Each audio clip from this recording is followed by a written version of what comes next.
Good morning. This is Laney Shelton coming to you from Carmichael, California, and this is the Fractured News. This is our second installment, and I didn't really think I'd come back this soon with so much to say. But gosh golly, George Bush had a lot to say the other day about that tax rebate thing, and I just thought I have to set the record straight on some things. People, you know what a rebate is? That means he's going to hold on to your money, and then he's going to give it back. If he really wants to do us a favor, let him just untax some of our money. Here's the thing. Anytime you don't understand about money, follow the money trail. This is what I tell my kids. Find out where it's going, whose hands are on it on the way, and when it's coming back to you, if at all. What's going to happen is, good old George, he's telling you, I'm giving you a rebate. What he's going to do is take your money in the form of a tax all year long and hold it. Now, he holds all that money. He's getting interest on your money. Oh, yes, and he's keeping the interest. He's not giving that back. What he's going to give you is your money that should have been yours in the first place. And then he's going to have you be happy and say, thank you for giving me what's mine. Tell him, no, thank you, just untax my damn money. Give me a tax cut, not a rebate. Because then he's taking your money, he's spending your money, he's using it, he's keeping the interest, and then when he's done with it, he'll give it back to you. Well, we know how that works with Circuit City. When they give you the rebate, some of us get them, some of us don't get them. Some of us are happy with it, others are not so happy with it. So I say, let's skip the whole plan. And you know, on the subject of George Bush, I was looking at him the other day and I started thinking, you know, I think the White House has an air quality problem. I think they're hooked up to a food dehydrator. You know, over the years, if you look at when a president goes in the White House, they're all plump and juicy and everything like my face. And when they come out, they look like a dried up prune. I mean, all the way back, look at President Lincoln, look at Lyndon Johnson, look at Richard Nixon, look at Bill Clinton, and he's a good looking man. But even he looked like a dried up old prune when he came out. Look at both George Bushes. They're going to have to find out somebody hooked up something, some kind of a dehydrator in that White House, and they're just sucking the life out of their skin. Those boys need to go and get some treatments, I think. And on another note, I want to talk about the new elections that are coming, because we're about done with Bush. I mean, really, please, no more Bushes. I have to say, first and foremost, that I am an Obama supporter, through and through and all the way. I think that man is just the most honest politician that I've ever seen come down the pipe. For me, I think with the government that we have in place, he's the man to run it. I haven't been so excited since the Kennedy administration, really, of someone who is young and innovative, energetic, honest, and really has our country's well-being at heart. That is one of the most honest men we'll ever find. And he's just brilliant. People, let's get smart.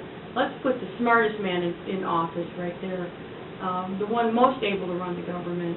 That's my own personal opinion. On another note, another man to look at is Mike Huckabee. Wow, what a genius. What a free thinker.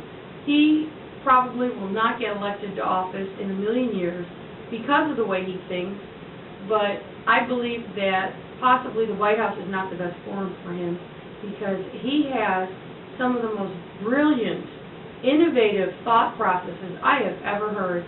If that man ran a class, I'd be the first one to sign up. I would love to sit and listen to a lecture by Mike Huckabee any day of the week. If you haven't had a chance to hear him speak about anything, please take the time to do so. He's very understated and just wants to rip the guts out of everything and redo it. That's never going to happen in Washington, not by one man alone, but boy, I wish it could.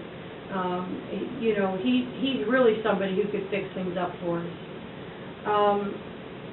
You know, that's really what I have to say about politics this morning. That's been on my mind a lot. And finally, I'm going to leave you with my own humorous solution for Bush and how he could do a really quick fix-up for the war. This is my own personal idea.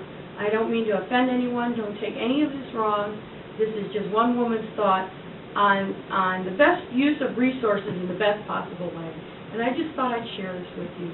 My fix on the war would be take all of the most organized, the toughest, meanest, worst gangs that we have, pull them off the streets, pull them out of the prisons, take their generations of wisdom and knowledge about war and combat. Let them bring their own uniforms. Let them take their own weapons. Let them take their own ammo. Bring over their own cars. These are people who know how to fight the way the people fight over there in Iraq. We're taking these nice clean-cut boys, teaching them an organized manner of a polite form of military war, and that is not the war we're fighting. We are fighting a street war over there. Let's get our street boys over there to fight them. Let's send back the soldiers over here. Let's take all these guys over here. Anybody who's got a police record, wipe it clean. You defend your country, you get a clean wiped record. Come back, you're a citizen, period. That's all. Private citizen, clean record, I don't care what you did. You can solve this crazy war and get it over with and you know, find Osama bin Laden. And let me tell you what, these gangs will find Osama. There's no problem about that. They will find him, hunt him down, and get him, and bring his head back on a stick. You know, we'd use less resources. They know how to use their own weapons. They have their own ammo. I mean, come on, people. We're shipping over all kinds of stuff. We're bleeding money into that war, and it's not working. Let's try something really innovative. When they come back, you know, they get their record wiped clean. Let's give them all the educational benefits any soldier would have. You know, maybe they'd have a different package. They wouldn't have the same package as a soldier who's never committed a crime, because really, you know, they should have a different package. But they should absolutely have educational benefits, clean record, let them have benefits to have a house, you know, that kind of thing. Let them get set up nice and start over. Only thing is they can't shoot at each other while they're in another country. They have to work together. Any color uniform, as long as it's American, they can't shoot at each other. They have to all agree to only shoot the guys in the country they're supposed to shoot. That's the only rule. Other than that, they can strategize any damn way they want, as far as I'm concerned, and I'll bet they clean that war off like that. And that's really all I have to say this morning. And I'm Elaine Shelton, and I'm coming to you from Carmichael, California.